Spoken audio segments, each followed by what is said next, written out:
We begin our review of the substantive law of crimes by considering crimes against people, and the biggest and most important and also the most serious of these crimes is homicide, the unlawful taking of a human life. And for bar exam purposes, we are somewhat more concerned with the common law rules governing murder than we are with the modern statutory construction. And the reason I say that is, principally on the multi-state bar exam, we're being asked about common law homicide.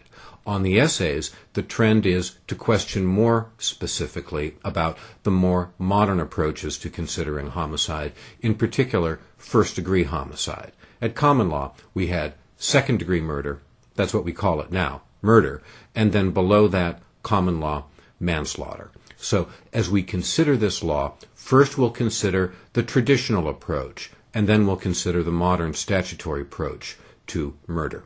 So as we consider homicide, the common law definition of homicide is the unlawful killing of a human being with malice. And that highlights one of our initial points. Homicide traditionally is a malice crime, and there's only two malice crimes, homicide and arson. All of the other crimes are either general or specific intent crimes, but homicide and arson are malice crimes. So, as we consider the common law approach to homicide, we know that there are, generally speaking, four approaches to proving up this case. First, the intent to kill. Second, the intent to inflict great bodily harm. Third, reckless indifference. And intent to commit an inherently dangerous felony, the common law approach to the felony murder rule. Now, this is basically quite straightforward, and again, we can see by analogy how similar this law is to the law of torts. The defendant is alleged to have committed specific acts, we line them up with elements of the prima facie case, and then we reach a conclusion, has there been a homicide or not? Then we consider the defendant's defenses, and we reach a conclusion about the defendant's liability. Now, as we consider some of the fine points of this law as it is tested, I think it is worth focusing for a moment first on this idea of reckless indifference, or an abandoned and malignant heart. This is something that is tested fairly frequently, and this is another respect in which the law of crimes directly dovetails with the law of torts. Because when we think of malignant heart crimes, what we're really talking about here is extreme negligence. And if you remember back to our review of torts, negligence, the biggest issue on the multi-state bar exam, is dealing with carelessness. And we see in the law of torts that there is a sort of a sliding scale of negligence. There's common negligence, extreme negligence, and then recklessness. And in the law of torts, we know that a reckless act is significantly more serious than a merely negligent act, because a defendant who is found liable for recklessness can face punitive damages, which, as we know, are unavailable in a common negligence action. So, as we consider facts that give rise to a finding of recklessness, or here in the law of homicide, a malignant heart, a common fact pattern that gives rise to this is where the defendant shoots into a confined space. This defendant does not have the intent to kill any individual, but the conduct of shooting into a room with people in it obviously displays a reckless indifference to the safety of the people in the room. And anybody who gets killed will be a victim sufficient to justify filing criminal charges against the shooter for homicide. Also, it's worth noticing that spring gun cases or other automated forms of death are good enough to establish criminal liability for common law homicide. Modernly, these same facts almost always give rise to the special circumstances that support a first-degree murder theory of liability and the death penalty as the ultimate punishment for a conviction of that charge. As we consider mercy killings, these also are criminal homicides, and we can imagine facts in which the defendant becomes quite sympathetic. Suppose defendant and victim have been married for 60 years, and the victim develops an incurable, painful disease. The defendant kills the victim with the victim's explicit consent. Despite all of these sympathetic facts, the core of the case involves a willful killing. And although there is not the sort of malice that we associate with homicide, there is still the intent to kill, and that's enough to establish malice. Also, keep in mind that where the defendant uses a deadly weapon, that is good enough to establish malice by inference based on the deadly weapon doctrine.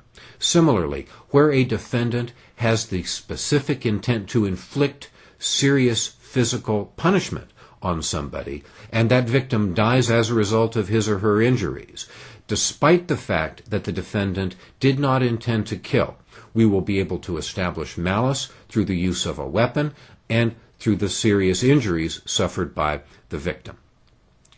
Also, one final area where the law of torts and the law of crimes really merges is with regard to the so-called eggshell plaintiff from torts.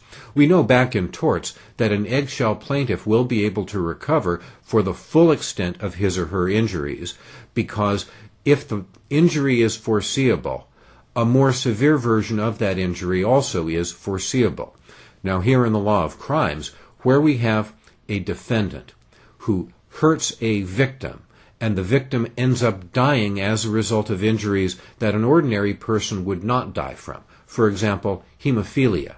Here, that's good enough again to establish criminal liability of the defendant for an unlawful killing. And that's basically it for a very quick review of common law homicide. You'll find more details as you get into practice, but I encourage you to learn the fine print of this law by doing practice, not by studying outlines. I've given you the big picture of common law homicide. Now let's move on to common law voluntary manslaughter. Here, the basic facts that give rise to the most common law manslaughter cases are those involving provocation.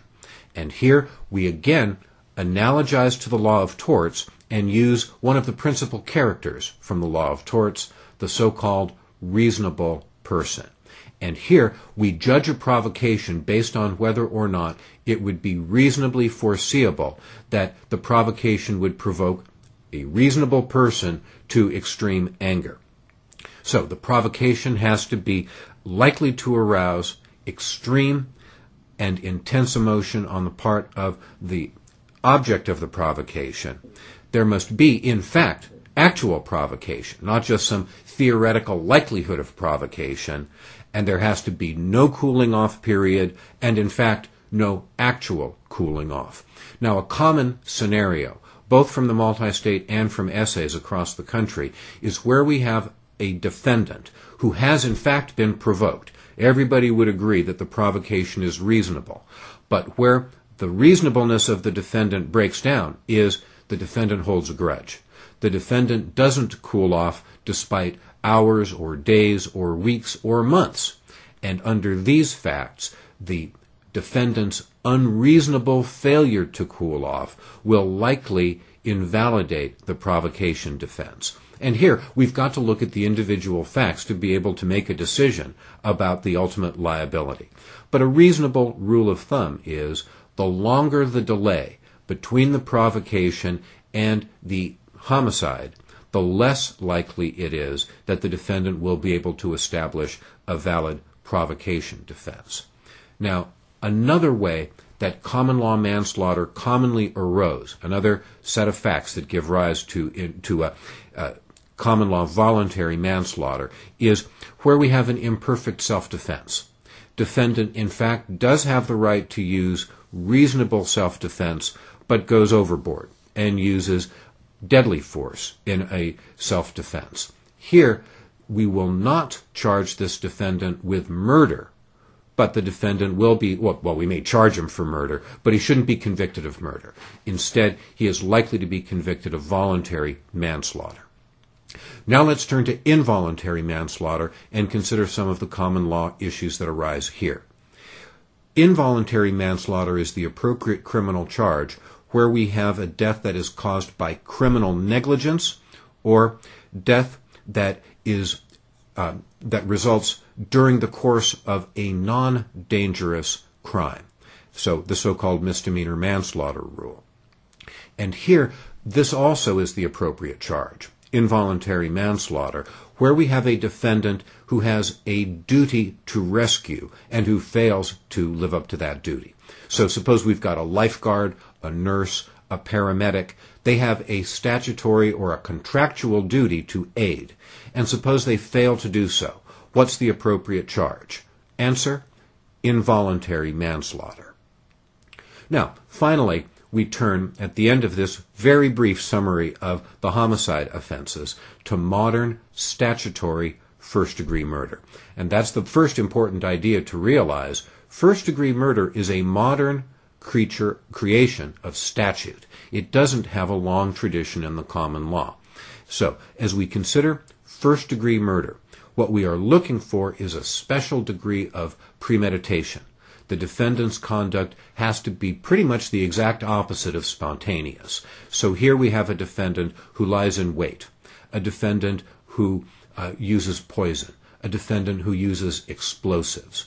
These are the sort of special circumstances that give rise to first-degree murder liability and which also can trigger the death penalty. Now, the basics of modern first-degree murder, either these special circumstances that showed deliberation and premeditation, or felony murder. Modern felony murder is fairly complicated, and it is the subject of a fair amount of questioning. Once again, the best way to learn the fine points is by doing as much practice as you have the time or patience for. Still, very generally speaking, there are a few specific ideas with regard to felony murder that I want to touch on here. First, even if the felony has not been completed, if the defendant's conduct is enough to establish his or her liability for attempt, a killing that arises out of that attempt does qualify for felony murder, even if the felony itself has not been fully completed. Now, compare those facts to the situation either where the felony has not yet started, or in the alternative, the felony has been completed. A killing that happens before the felony begins or after the felony has been completed may in fact turn out to be a homicide, and it may in fact turn out to be first-degree murder, but it won't be first-degree murder based on the felony murder rule, because for a killing to qualify under the felony murder rule, it has to occur during the commission of the felony, not before, not after, but during. Also, where a killing occurs outside the scope of a conspiracy, that killing also will not qualify under the felony murder rule. And here, these issues of vicarious liability, again, find an analogy in the law of torts. Remember in the law of torts where we were dealing with the vicarious liability of an employer for torts committed by the employee? Well, we know that if the employee is on a so-called frolic and detour, to the extent that the defendant business is completely unconnected from the defendant employee's actions, the business is unlikely to be vicariously liable. Well, here in the law of crimes, if we've got a criminal conspiracy and one of the conspirators commits a killing that is outside of the conspiracy, the other conspirators will not be vicariously liable criminally. Now compare that to a situation where a killing occurs during the commission of the felony by one of the co-felons. Under those circumstances, they're all liable, and they're all liable for first-degree felony murder under the modern statutory approach. Now, one final little detail of facts that arises fairly frequently on the multi-state is this. Suppose we've got a situation where several felons are committing a felony together, and the victim of this felony kills one of the conspirators. Does the felony murder rule apply under these facts? Technically, the answer is no. And the reason is because that killing was justified, and a justified killing does not give rise to felony murder. It's an interesting case, one that you may see in practice only once or twice, but it is a fact situation that you might see on the bar exam itself, and that's why we pause to consider it briefly.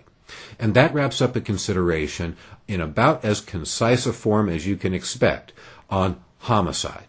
In our next video, we will conclude a discussion of the crimes against people, and we will begin to consider crimes against property.